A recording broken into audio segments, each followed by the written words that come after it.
Hello, this is Dr. Cliff Grunsteth coming to you with another Dr. Cliff's Riffs. Today we're going to be talking about something a little bit off the beaten track. Today I'm going to talk about navigating the healthcare system of today. It's gotten complicated, as you know. A lot of it is because money has gotten involved with the quote-unquote business of medicine, and it's kind of altered the way patients and care providers interact to some degree. And so I'm going to review the 3 T's that I've summarized or distilled down that may be helpful for you to help get the most out of your clinic visits and out of the healthcare system while you're participating, if you need it. The first T is time.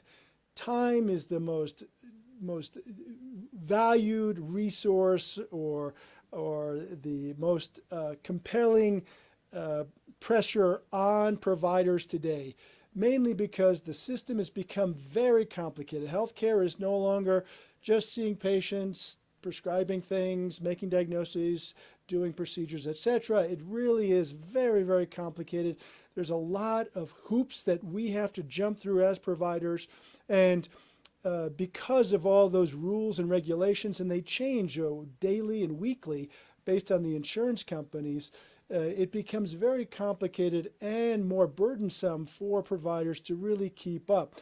We spend a lot of our time with this thing, the keyboard, because we're treating charts as much as we're treating patients these days. And that's what's causing a lot of the quote-unquote burnout that you read about from physicians and just healthcare providers in general. It seems like we have more and more paperwork to fill out. We've become stenographers rather than providers.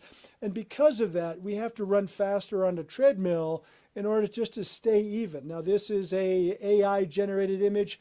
I thought it was very cute. So this is really the essence of healthcare today for providers. Don't know which way we're going. All we know is that we're on a treadmill and we're not moving really forward. If anything, we're slowly drifting backwards, mainly because of in my mind, because of the people who control the purse strings. That oftentimes right now are the insurance companies. I think of the healthcare system as a recreation of the Middle Ages. You have a bunch of fiefdoms. You have different castles with their associated fiefdom or farmers around the castle. The hospitals have purchased the practices for primary care, and they've also now bought the knights or the roaming specialists that were once upon a time independent. The statistics are that about 20 years ago, 75% of physicians were independent. 20 years ago, 50%. 10 years ago, it's now down to about 25% to 22% of independent, free-roaming physicians. Most other physicians now work for these independent little fiefdoms. If you needed a procedure or surgery, you usually have to stay inside of your fiefdom. If you wanted to go to another castle because they have the best surgeon, it may not be a network. You have to ask permission. The primary care physicians and the hospital management system oftentimes try to keep everything in-house because that maintains their economies of scale, etc. So it's become quite difficult. So you have these fiefdoms that have developed in healthcare, and then you've got what I call the church, which is they have to give blessing. The insurance companies have to give blessing for everything that we try to do in order to take care of our patients.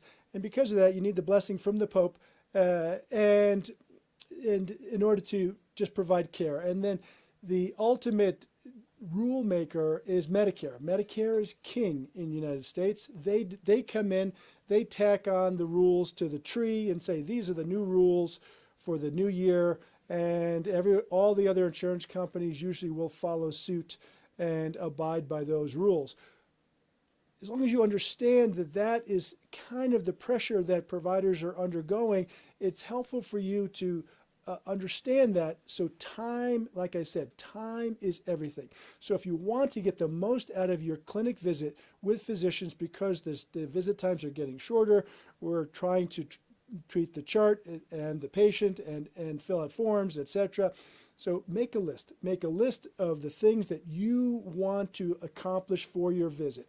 Come prepared. Fill out the forms ahead of time. If they have a questionnaire before your visit, fill that out so that the provider can look at that, see what your goals are, find out what you would consider a win for the visit, and run down your list of expectations. Now understand that you may not be able to get through 10, 20 different issues in one visit simply because of this time. And we may have to have a second appointment, etc. You may feel a little rushed, but it's mainly because, if you understand, we're running on treadmills and we're trying to do the best we can in order to provide the best care we can, given the restraints that we've been given. So tip number one, time. Do your homework, come prepared. The second T is technology. As you know, tech is infiltrating society in all different levels, especially medicine. With new AI and robotics and other types of technical developments that can almost at times replace a provider. And there are discussions about, is primary care going to be provided by a robot? You have a sore throat, you open your mouth in front of a camera, it gives you a swab, you take it, throw it into the machine, says, oh, you've got strep. Out of the vending machine comes some antibiotics or not, depending on what the results show. So it is slowly moving towards a technology world. It's okay to ask Dr. Google or ask ChatGPT AI for your symptoms and see what you think might be going on, but always get confirmation from a provider, because as you know, there's what they call hallucinations with this AI business, and it may not be accurate. So it's good to come in with some lists and ideas. Don't get worried or freaked out if you read something that sounds very ominous. Get it confirmed by somebody that you trust. So that's my third recommendation is trust. Now you can use technology for finding a provider, even though Google reviews can be played, they can be stacked by hiring companies that give you a 5-star rating, etc. It's important to really vet your provider, see where they were trained, see what the Google reviews are, to see if they're authentic, if it's a real situation that people said, yeah, this was really good care, not just Dr. So-and-so is great, 5 stars, and you see a bunch of 5 stars. That means nothing. But when you have personalized comments about the care that's provided at your facility, clinic, physician provider, it's really important, and it is valid to some degree. And of course, with Google reviews, there are always those that give a 1-star rating because they had to wait 5 minutes and things. And so you can't please everybody. But the overall trend, you probably understand how to use the Google reviews and whatnot. The other thing about trust is, be careful of what you read in the media about the latest study and the latest research. Back in the day, it took a lot to really get published in a valid, well-studied, statistically sound, proven, effective treatment. Now it seems like anybody can have study 3 people. 2 of them did well with hot camel dung behind their ears, and their cold went away. And so they recommend hot camel dung behind your ears whenever you have a cold. That's not a valid study. And so the threshold for the getting published these days seems to have been adulterated. Be careful of what you read.